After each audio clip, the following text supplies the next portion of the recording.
In a world where true crime meets the supernatural and the unexplained. Where true crime and chills go hand in hand. Welcome to Total Conundrum, the podcast that explores the dark, the eerie, and the downright mysterious. Join us as we embark on a spine-tingling journey through the mysteries that keep you up at night. We're diving deep into true crime stories, uncovering the most baffling cases, and exploring the twisted minds behind them. But we don't stop there. We're also exploring the paranormal, from haunted houses to cryptids and all the creepy things that go bump in the night. Get ready for some supernatural thrills. And what sets us apart?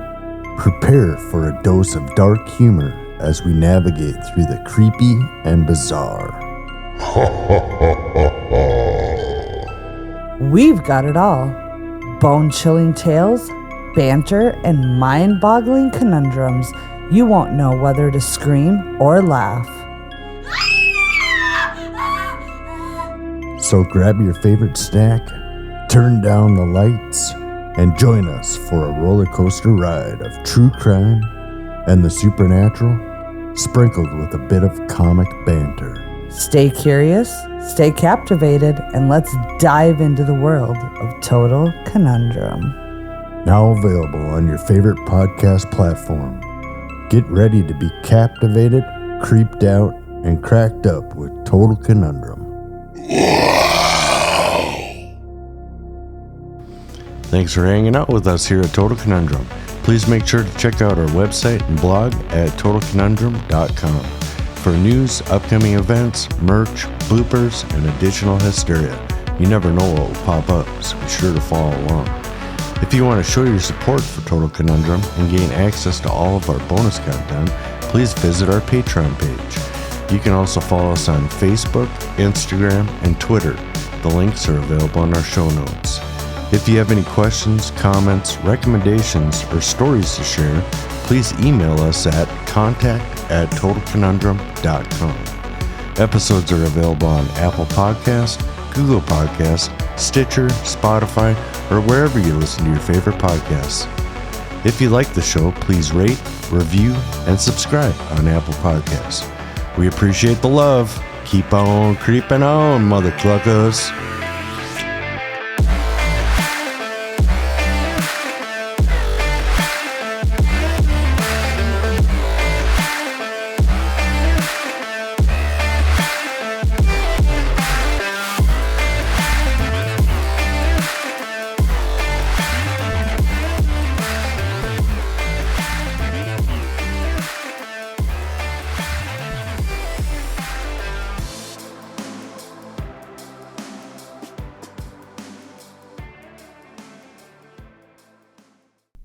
I'm Felicia.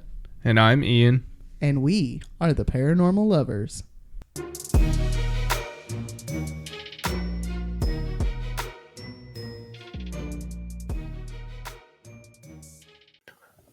Hello, paranormal dudes, dudettes, and dudays. Welcome back to another episode of the Paranormal Lovers. Hey guys. Hey guys. Thanks for joining us for another week. Episode 82. 82. Slowly creeping up to that 100. We're getting there. All right. If you would like, you can follow us on our socials, Facebook, TikTok, Instagram, as well as watching our videos on YouTube by searching for the Paranormal Lovers in the search bar. If you would like some merch, head on over to theparanormallovers.threadless.com to check out all of our collections. Sale ended yesterday. Hope you got some merch. And thank you guys that did get merch. Thank you guys for taking merch. Desi, love you. Mean it. If you would care to become a regular supporter, also Chrissy, she bought some merch recently too, but it's awesome. Thank you guys. My pod besties. If you would care to become a regular supporter, we do have a Patreon. We have one $5 tier that you can try for 1 week free and cancel if you feel it is not something you like. While there, you get early access to videos of these episodes, unedited videos of these episodes. Unedited. As well as bi-weekly episodes of our true crime show, Deadly Lovers. The show is all about love that drives people to commit murder, as well as other evil intentions. Evil. You also get early access to our new show, Rethinking Our History, which will be bi-weekly, replacing Two of the Deadly Lovers. As they say, history is written by the victors. So let's see what the quote-unquote losers have to say about these events, shall we? Love it. Love this new endeavor. It's been fun. Yeah. And lastly, if you have a personal true crime or paranormal story you would like to have read on an episode of Paranormal Personals, or you have a topic request, or you just want to yell at us for our super liberal opinions, email us We waiting on at stuff. theparanormallovers@yahoo.com.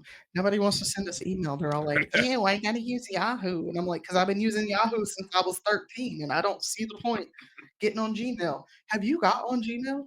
No, Like, I have I a never couple get on Gmail Gmail. accounts because of like all the stuff on our phone that's tied to a Gmail account. So I just like let them make me one. And there's like 15 million different boxes and like all like 10 different inboxes. I don't I no, don't need it. I don't need it. Just give me Yahoo. It's simple, it's easy. Yeah. Y'all don't come at me for using something simple and easy. Okay. Again, I may have all ADHD. So ADHD. I don't know how to pronounce it. It's like they spell it AU ADHD, which is comorbidity of autism and ADHD. Yeah. So I'm trying to kind of like get used to throwing that around a little bit. I don't know. I still Right. haven't heard from my doctor. I'm still waiting, y'all. Still waiting Yeah. to find out what this She is. assessment says. So we're learning some stuff about ourselves this week, though. Yeah. All right. What did you love about this week? This week, I loved like all the rain that we got. So much rain. It popped up so many mushrooms everywhere in this place. We live in a dense forest, like We live in a so. rainforest, so Yeah, basically. So when it rained that much, all in 1 week, like mushrooms were just everywhere. did you It see was the so one cool under to this see. magnolia down there? Yeah, there's So one underneath huge. your mom's table outside in the front. I saw It's that like one the other huge. day too. I think those are puffballs. I think you can eat It's like those. it's a triple mushroom. Yeah, I think you can eat those, but I'm not gonna. I don't eat mushrooms Right. unless they're the fun kind. So What did you love about this week? Patty started school. Yeah, she did. Yay! No, she Star has Wars actually. class. Yeah. Listen, y'all. When I walked up to that door and I saw "Welcome Jedi Academy," I was like, "Patty, go get in the door. I want to take a picture." Like, Right. she's got the coolest fucking teacher for first grade. She Like, definitely does. Miss Gillum, you rock. Keep rocking it, sis. Yeah. And she's having a blast. Like, she is loving it. Good for her. She's on her way. She's on her way. She's had 3 days already, and she's like, she's something else. Tell you Yeah, what. she is. All right, what promo you got for us this week? Okay, this week, went back and listened to Total Conundrum. Hey, Tracy and Jeremy. Hey guys, we had the opportunity to record an episode with these guys, and the episode was on. If you'll go back in our feed, go watch the episode on what Grove was it Park again? Inn. Grove Park. I think it ended with a 9. The Grove Park Inn and the Pink Lady, Yeah. and we did a collaboration episode with them on that one, and it was pretty fun. It was so much fun. Listen, y'all know how I feel about some Midwesterner accents. We had a blast talking to them, and we actually went on an episode of theirs, and it was good. Yeah, unfortunately, our episode got corrupted, so we'll have to re-record at some point, which is kind of fine by me because I enjoy talking to them. Oh, I'd people, totally do so- another collaboration with them. It'd be great. Fine by me. We, Y'all go we ahead. like doing some collabs. Yeah, we love it. So y'all hit us Super up. fun. Again, theparanormallovers@yahoo.com if you want to collab, or you can just hit me up on Instagram. Okay? Yeah. We're totally down. Love it. All we right. we want to have more guests, and we want to do more guest appearances on other people's shows too. Yeah, for sure.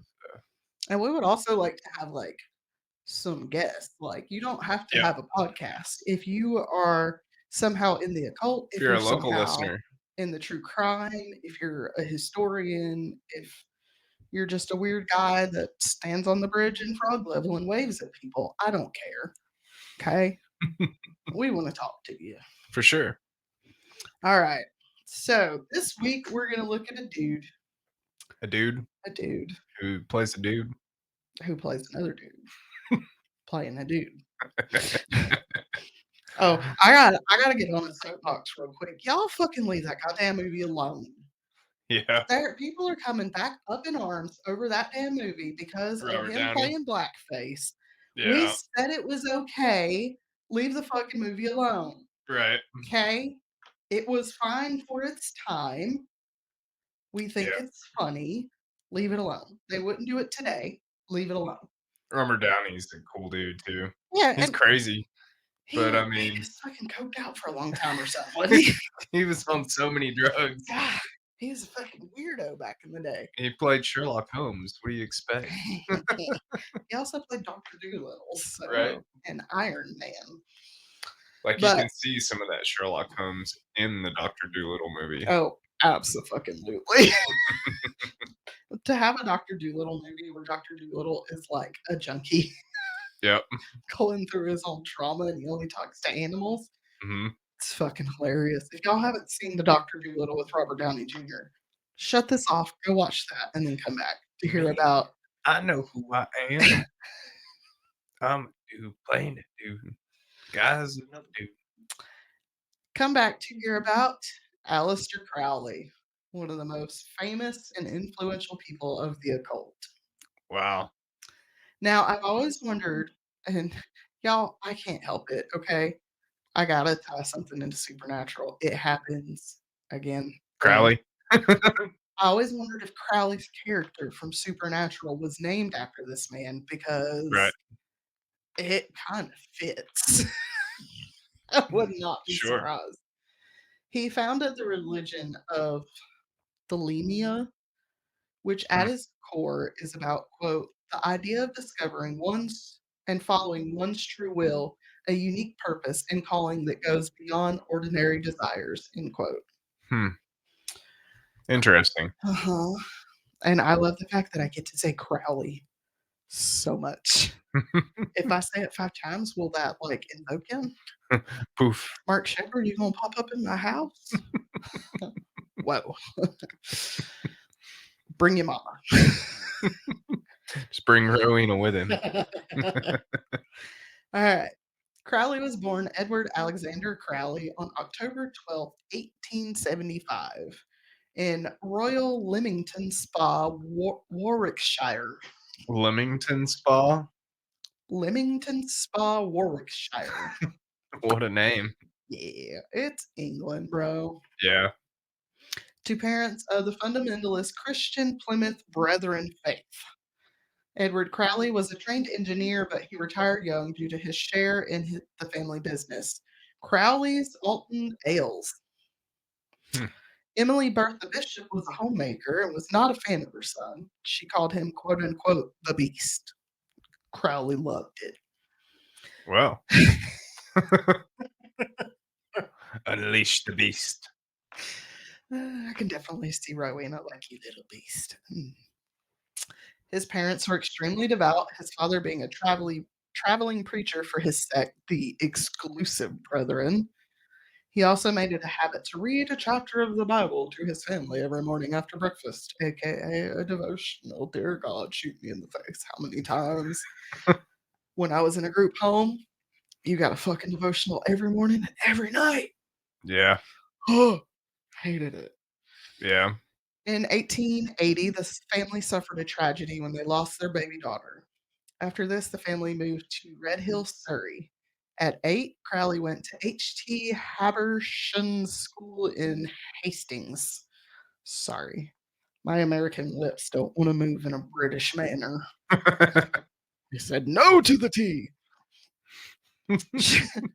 I'm sorry, y'all. I'm sorry, thinking about. Spiff and Brett. I'm thinking about no tea for you. No, I'm thinking about Teen Titans Go. Mm-hmm. Like that's immediately when I said that, like Robin and like George Washington fighting against like that crazy British lady, and Big Ben popped in my head. Right.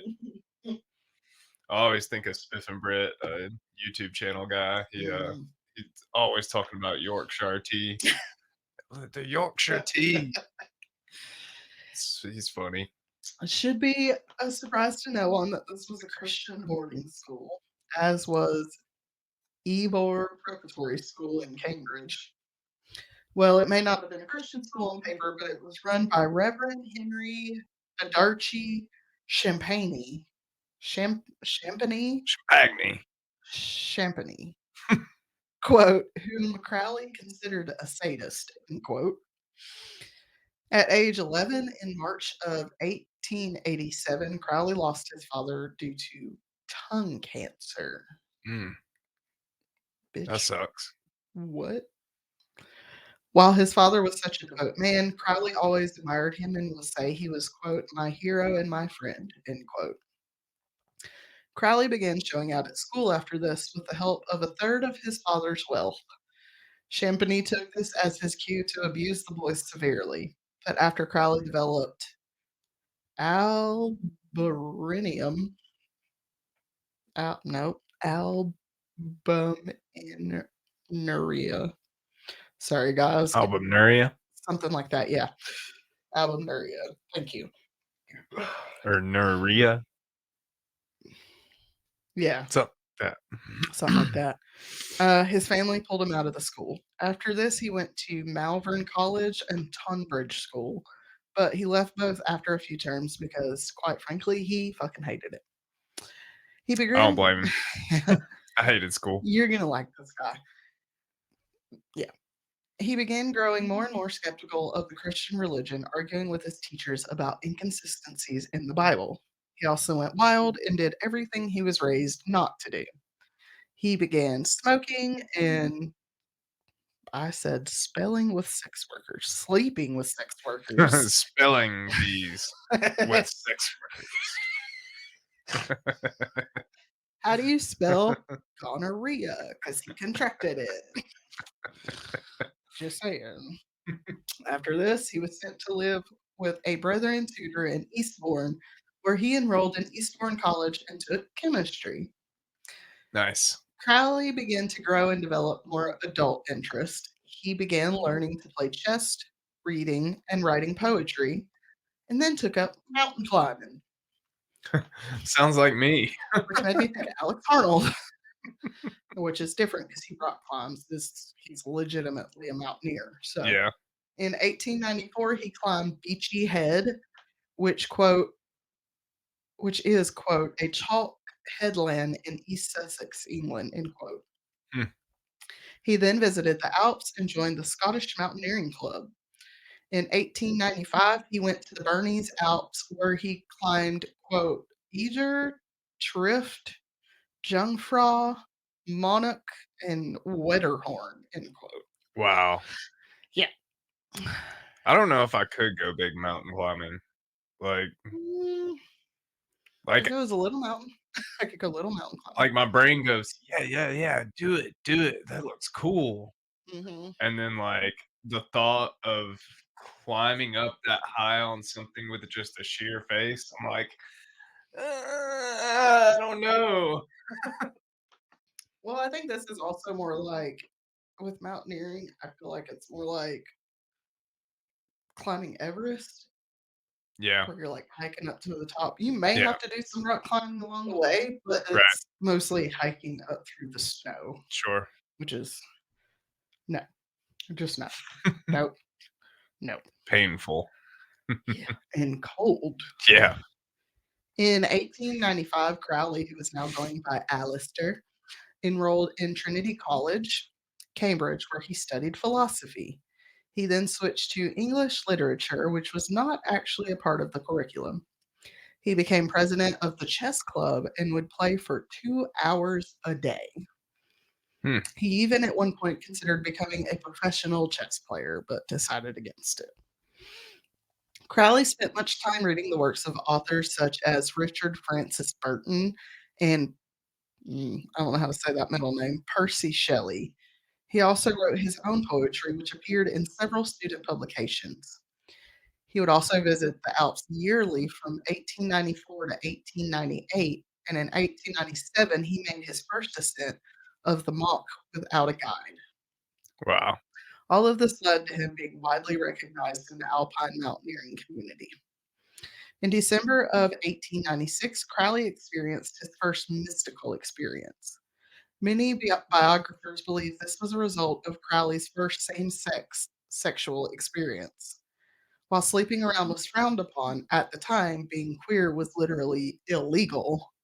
Right. So while Crowley was still sleeping with sex workers and contracting diseases, his first queer experience helped him accept the truth of his sexuality. He said, "Well, I'm a bi man, so fuck it." Right. Literally, he said, "I'm a fuck it. I'm a fuck all of them." This man was fucking, bro. He was fucking over here. He was fucking over there. He was fucking. Yeah. In October of 1897, Crowley met Hubert Paulet, president of the Drama Club at Cambridge, and the two began dating. However, the relationship would not last as Paulet did not share the same interest in religions. Crowley would regret ending this relationship for many, many years. Hmm. In 1897, Crowley visited Russia, later claiming it was to learn Russian as he was considering a career there. However, in October, Crowley got sick, and this led him to think about life, death, and what it all meant, and he developed an interest in the occult.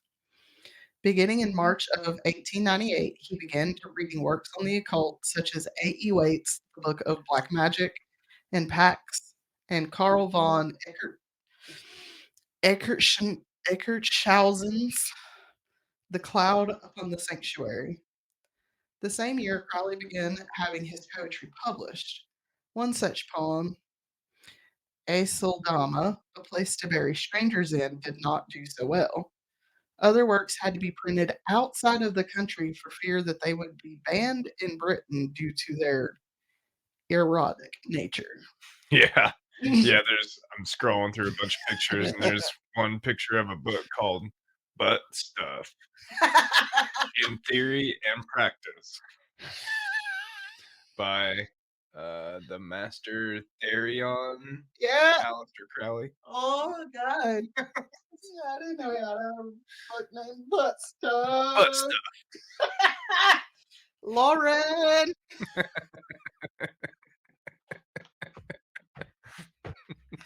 Yeah, she's gonna lose it. She's gonna sit at work listening to this. She's just gonna hear me go, Oh man. Lauren. All right. In July of 1898, he left Cambridge without a degree.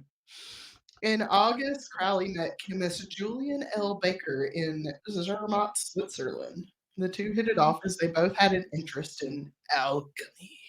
Nice. I also have an interest in alchemy, but I know too. that we can't create gold out of other shit. So, Or LSD. well, alchemy. Don't come at me, government. Alchemy is Don't have glassware. Alchemy is technically the science of turning other metals into gold. Right. Now it is more expanded into just like chemistry, but yeah.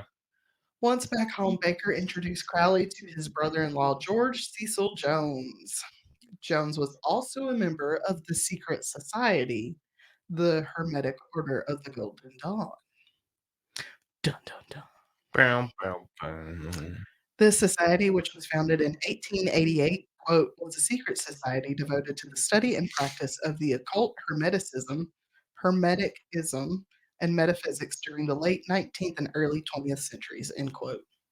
Yeah, the most popular picture on here is the one where he's like that with like a triangle hat. Jesus. He got real weird, okay? Yeah. I love sure. the Hermetic Order of the Golden Dawn. This is like when people are like, oh, I would love to go back in time so I could do this. I want to be a white man in this era so I can join all of these secret societies. Mm-hmm. It's like, where the fuck are all these societies at now? Yeah. Can't have secrets because we got fucking technology. Yeah. There is no secrets because, you know, the internet. Yeah. On November 18th, 1898, Crowley was initiated into the order at the society's Isis Arena Temple. Crowley took the name Crowder Durabo. Frauder per Durabo. Crowley moved to 6769 Chancery Lane and invited Alan Bennett to move in as his quote, magical tutor, end quote. Stop it. Crowley learned about ceremonial magic, the ritual use of drugs, and participation in Jatia, or a form of European sorcery, with Bennett until Bennett left to study Buddhism in South Asia. Also, what's up with all these white guys running around studying all these like ancient religions and shit? Yeah, I don't know. Like, is this what rich white people do? I They're guess. like, let me go see what culture I can steal from somebody else. The fuck? That's what mean- really blows my mind about just all these white guys just running around like practicing all these ancient like Egyptian rituals and like old ancient European sorcery and Buddhism. I mean, my culture's boring, so like, might as well. Well, Right? no, it's not, because in the fall of 1899, Crowley moved to Scotland. He purchased Bullskin House on the shores of Loch Ness.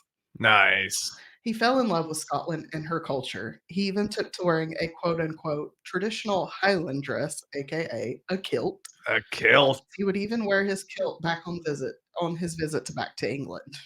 Nice. He was like, "Look at me, motherfuckers." I can just see Crowley. I know he was too. He was flashing people.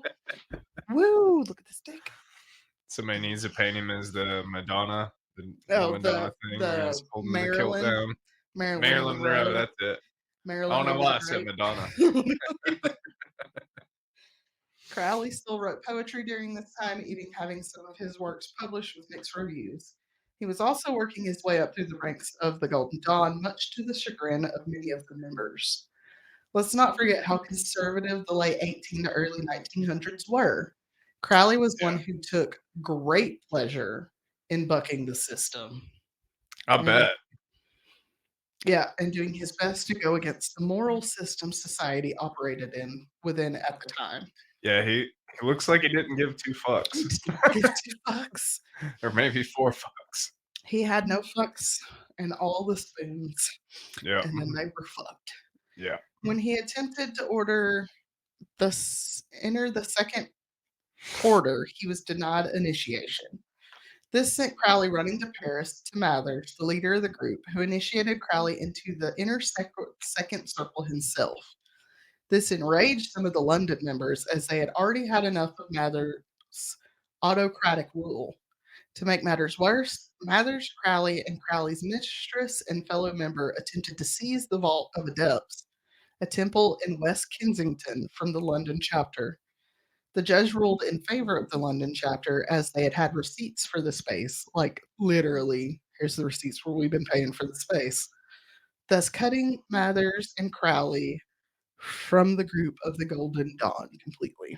In 1900, Crowley made his way to Mexico, where he found himself again falling in love with the country and her culture. He began a romance with a local woman and also continued his occult studies and magical practices. He also claimed to have been initiated into Freemasonry while in Mexico. That's strange. So he's just doing like all kinds of shit. I mean, he's claiming to do all kinds of shit. I guess it's not strange, but it seems to me strange that, Masons would be in Mexico, which I bet they probably were. Like, I don't know. I mean, if you think of colonization, I mean, they were probably everywhere, but like Spain colonized Mexico. Right. So, I don't know. Later in the year, Eckenstein joined him, and the two went mountain climbing. They climbed, I'm sorry, all these names, Iztaccíhuatl. Nope. Never heard of it. Popcatty Pedal, and attempted to climb Colima, but had to abandon the climb due to a volcanic eruption. Oh, wow. Yeah, I forgot about that. Could you imagine? You're climbing a mountain, it's just like, boom. No, I heard Oh God, what podcast was it? Quite unusual. I listened to an episode they did about the volcanic eruption in New Zealand several years ago, where people were stuck on the island when it erupted. Oh, geez. Yeah. Just so you're forewarned, you ain't got to worry about the lava. It's the steam. Yeah. Oh. Yeah. And the ash, hot ash. Hot ash was bad, but the main thing that they were talking about, like people were getting burned through their clothes because of the steam. Wow. Oh, That's crazy. Yeah. Horrible. Bad. People up closer to the top, they were just like melted. Yeah. Oh, okay. Away from that, back to this. From Mexico, Crowley traveled to San Francisco, where he caught a ship to Hawaii. I'm sorry I said it that way. I grew up watching Rice-A-Roni commercials. Rice-A-Roni, the San Francisco treat. Ding, ding. Ding, ding. While aboard the ship, he had an affair with a married woman who he claims to have fallen in love with. Alice, an Adultery, is a series of poems he wrote about this affair that was published in 1903. And has 0 fucks. Crowley made his way through Asia during this time, traveling from Japan to Hong Kong to India. While in India, he became a practitioner of Raja Yoga. He spent most of his time at temple in Madura studying. He also contracted malaria. Oh, no. Now, whether that was while he was studying or when he went on his next mountaineering expedition, I'm not sure. But in 1902, a few of his friends joined him in India and they attempted to climb K2, which would have been the first time that mountain had ever been climbed. No shit. Yeah. Huh. But Crowley got sick a few times with malaria, the flu, and snow blindness, as well as other members of the group falling sick. They only made it to about they only made it to 20,000 feet before they had to abort the mission and climb back down. Wow. Only. That's wild. 20,000 feet. Yeah. I can't imagine. Like we're right below 3,000 feet where we sit. Yeah. I can't imagine like times in that by like 5, Well, 10. K2 is supposed to be like steeper than Everest, so it's like harder to. It's more climbing than it is like hiking. Like Everest. Yeah. In November of 1902, Crowley made his way to Paris and became an installation in the art scene. He is a very well-rounded man. He hung out with his friend and painter Gerald Kelly. In April of 1903, he returned to Bullskin, and in August, he married Rose Edith Kelly. Now, Rose was the sister of Gerald, and she was arranged to be married by her family. To avoid that, she married Crowley out of convenience. To say this ruined Crowley's friendship with Gerald was an understatement. But they set off on their honeymoon anyways, with plans of traveling to Paris, Cairo, and Ceylon. What? It boggles my mind, like reading this. All these places these people go. Just traveling everywhere, huh? Like we went to Savannah on our honeymoon. It was great. It was wonderful. We loved it. We had a good time. These people are going to Paris and Cairo. That's wild. They're two completely, and they got it like right on a boat. Yeah.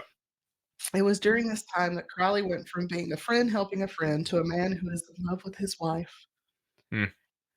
Rosa Mundi and Other Love Songs was a love letter to Rose from Crowley and was published in 1906. February of 04, the couple arrived in Cairo pretending to be royalty.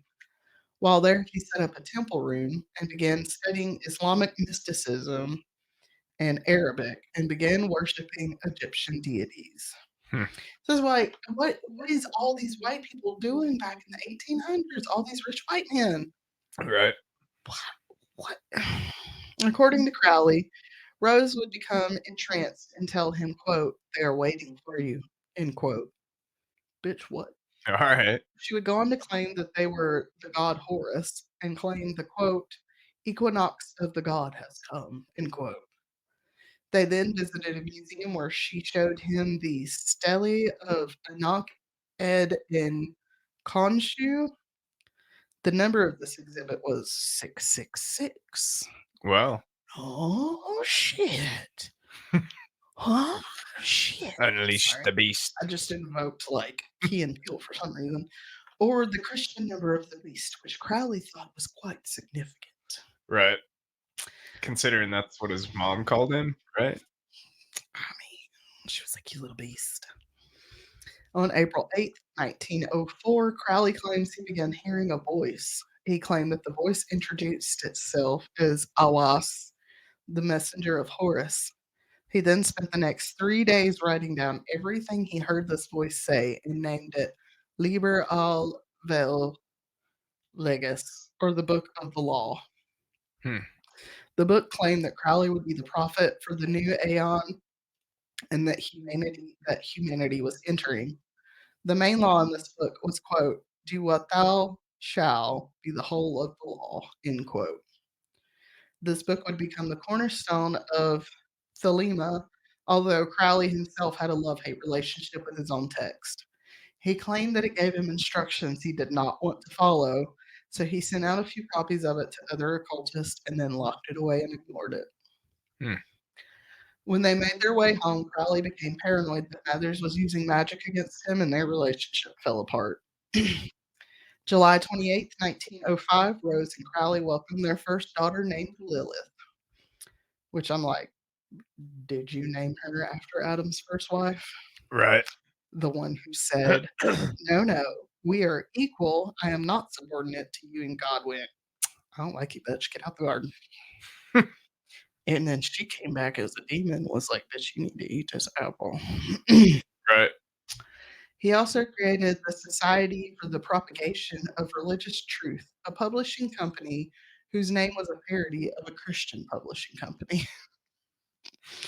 So, Society for the Propagation of Religious Truth. I was like, this guy is such an asshole. He published many works and got many reviews, positive and negative both, but he did not have many sales. During this year, Crowley decided to climb Kanchenjunga in the Himalayas. This is one of the world's most dangerous mountains to climb, and this trip was marked with much fighting between Crowley and the rest of the group. Due to them feeling that Crowley was too reckless, a number of them decided to leave the group and head back down the mountain. Crowley attempted to stop them, explaining how dangerous it would be, especially as night was falling, but they had already made the choice to stop listening to him and headed back down anyways. This would lead to the death of several of the group, and Crowley was the one who got the blame. After some time traveling around solo and riding, Crowley met up with his family in Calcutta. He was then forced to leave India after he shot, but did not kill, 2 men who attempted to mug him. They then spent time traveling through southern China, where Crowley had more than his fair share of opium. During all of his travels, he was studying different religions and cultures and integrating them into his spiritual practices. After their family trip, Rose and Lilith went back to Europe, while Crowley went to Shanghai to meet an old friend. Ellen Simpson was enthralled with the Book of Law, and the two would perform rituals together. Crowley then slowly made his way back to Britain through Japan and Canada before coming to the U.S.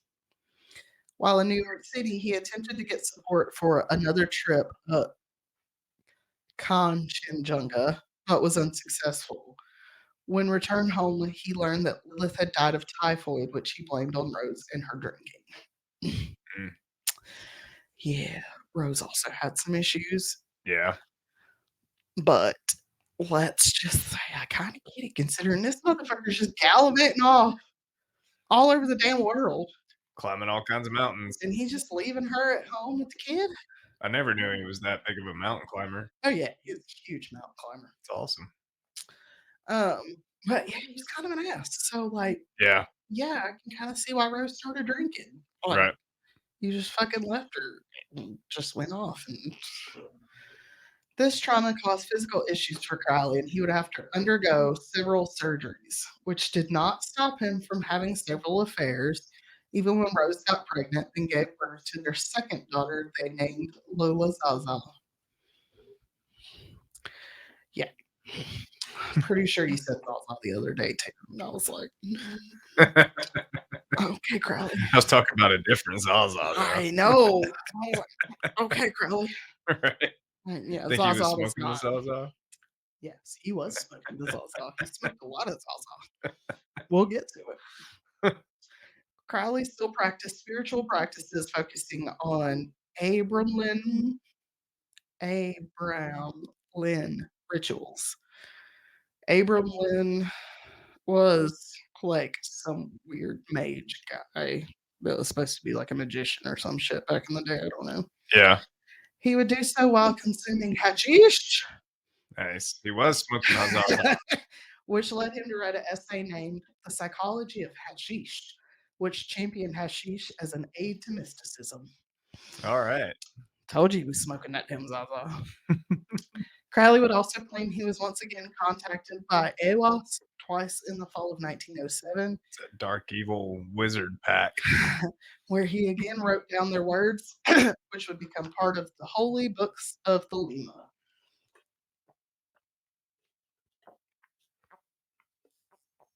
Hydro homies. Drink some water, folks. With his inheritance dwindling, Crowley sought out work as a practitioner of magic. He was hired by George Montague Bennett, the Earl of Tankerville, who had become paranoid that someone was using witchcraft against him. Crowley was able to tell that the man's paranoia stemmed not from witchcraft, but from cocaine use. And weed. So he took him on a vacation. I was like, you're like, you know what? I know what your problem is. You need to go to the beach. Need to relax, man. Chill the fuck out. Quit putting that shit up your nose. Chill the fuck out. Which I'm like, I'm sitting here thinking, this is like 1906. Right. They had cocaine in 1906. Sure. Cocaine came from the poppy It's plant. crack So it was that was made in like the 80s, right? Yeah. That's right. Y'all Yeah, go no. listen to Bailey's Dark History on her crack epidemic. Cocaine came from the poppy. It was like dried opium, basically. Well, it was chemically made from the same plant as opium, Gotcha. but it's all from that same plant. Right. He also began teaching the occult and magical practices to paying students. In February of 1907, Crowley met Victor Newberg, who became Crowley's affair partner and confidant. They traveled through Spain and then to Morocco before Newberg came to stay at Boleskine for a bit. I'm still like, what? They're like, oh, Crowley's broke, but he's going to Spain and Morocco. I mean, to be a chemist back then, to be fair, like you could like literally peddle your wares anywhere. Well, and I can also imagine like everybody had to ride boats back then, so it was probably a lot easier to get on a boat than it would be to fly somewhere today. Yeah. But it still just like blows my mind. Traveling here and there. And like, what? Yeah. Jealous, huh? Yes. Yes, I am. I want to live his life. Fuck. Yeah. Crowley continued to write poetry as well as trying his hand at an autobiography. He got into writing short horror stories and wrote a few articles for Vanity Fair. Wow. He also penned yet another occult book. This motherfucker wrote a lot. There's a lot of fucking books with his name tied to it. Yeah. Back in 1907, he and Jones founded an occult sect to be sort of a successor to the Hermetic Order of the Golden Dawn. He was a poet and didn't know it. But with a twist. And this is literally the only way I know how to. I'm sorry, you guys. My eyes are burning. I had cried a lot this morning. And they're in the last episode. That too. Go check out Deadly Lovers. I mean, you might not want to. Yeah, probably not. It's sad. It's sad. It's really sad. Shit, I lost my spot. Oh no. It happens. No, I was saying the only way I know how to describe. So the name of this new place that he started, it's A with triangle. This group was A 3.triangle, A 3.triangle. I'm just going to call it AA because I don't have a button for that on my screen. Call it AO. Hello. Also, can they come out with a new season of the OA? Yeah, Because that was it's a no good fucking show. Y'all ever watch the OA on Netflix? I'm pretty sure. kind of freaky. It's real fucking weird, but it's good. Yeah.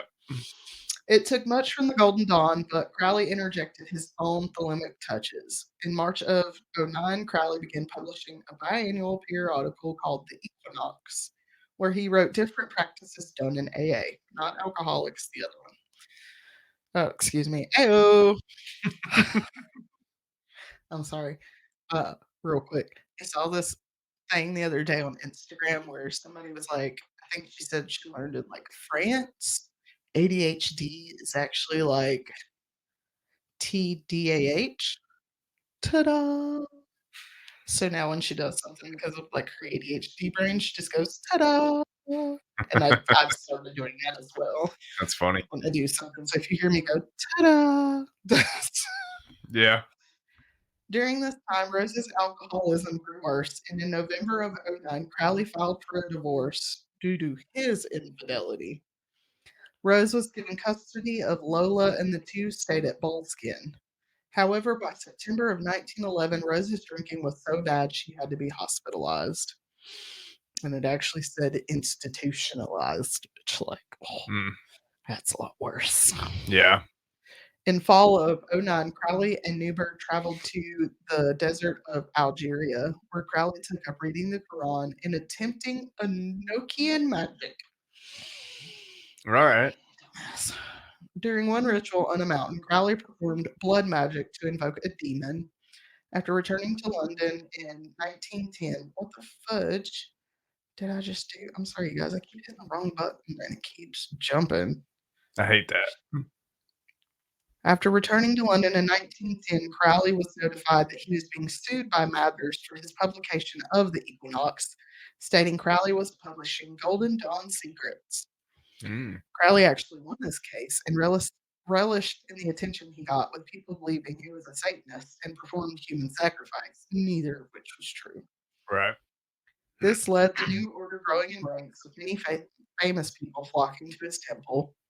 He wanted to share his teachings with more of the world, so he created the Rites of Artemis. This was a public performance of magic with members representing different deities. During the first performance done at the AO Temple, with the crowd being served fruit punch spiked with peyote. Oh, that's nice. Sounds like a party. Does sound like a party. I'm like, oh, this motherfucker's just living my life out here. Yeah. Old rich white man. Fuck y'all. The first performance was a hit, so Crowley decided to try it again with the Rite of Eleusis in Westminster. This time reviews were mixed, with the editor of the Looking Glass newspaper stating that Crowley was, quote, one of the most blasphemous and cold-blooded villains of modern times, end quote. You're like, this mother. Oh, could you imagine though in like 1910, this motherfucker's like doing some wild shit up on that stage Right. with like sex, drugs, and rock and roll. Like People peyote. Aleister Crowley started. He invented sex, drugs, and rock and roll, I do believe. Yeah. It would seem that the review made it seem as if Crowley and Jones were lovers, which did not bother Crowley at all, because he was queer. It did bother Jones, who attempted to sue the paper for libel but lost the case. Fuller cut contact with Crowley and ended their friendship over the whole thing.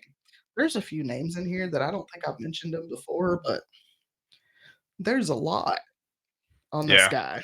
So many books and different publications were published during this time, some from Crowley and even a couple from Newberg.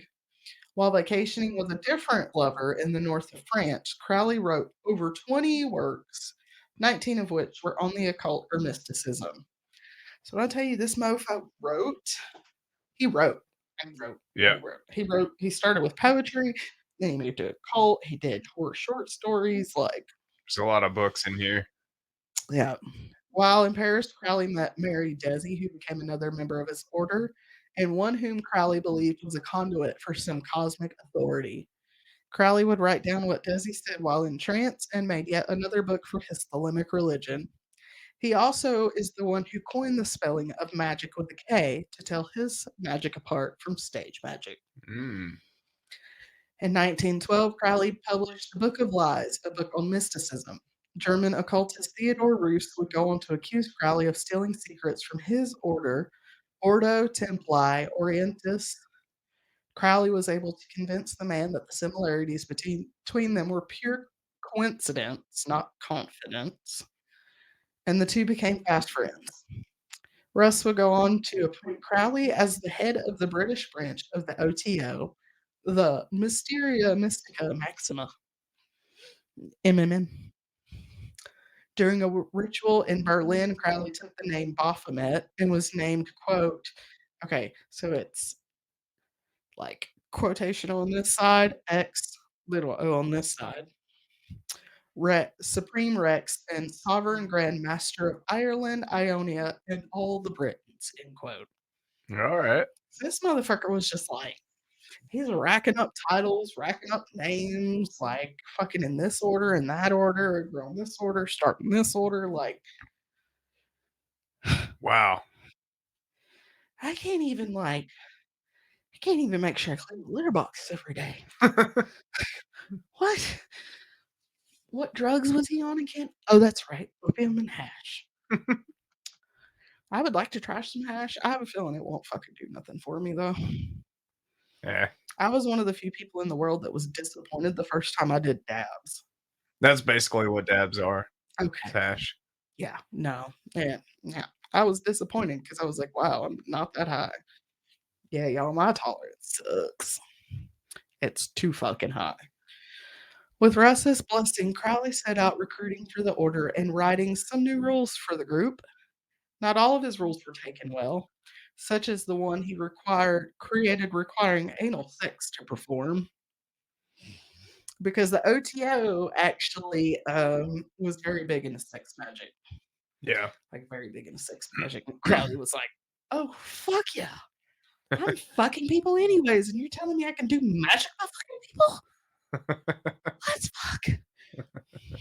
Yeah, I can imagine. He was like, calm down, sir. In 1913, he produced a performance of a group of female violinists called the Ragged Ragtime Girls. They performed in London, then in Moscow for 6 weeks, where Crowley carried on yet another sexual relationship, this time with like a Hungarian general or some shit. Well. He also continued to write while there, and it was rumored that his real reason for being in Moscow was to be a spy for Britain. In January of 1914, Crowley and Newberg went to Paris, where one, Crowley was somehow involved in a scandal surrounding a statue of Oscar Wilde. Didn't really get into it too much, but I was like, okay. And two, where they spent 6 weeks performing the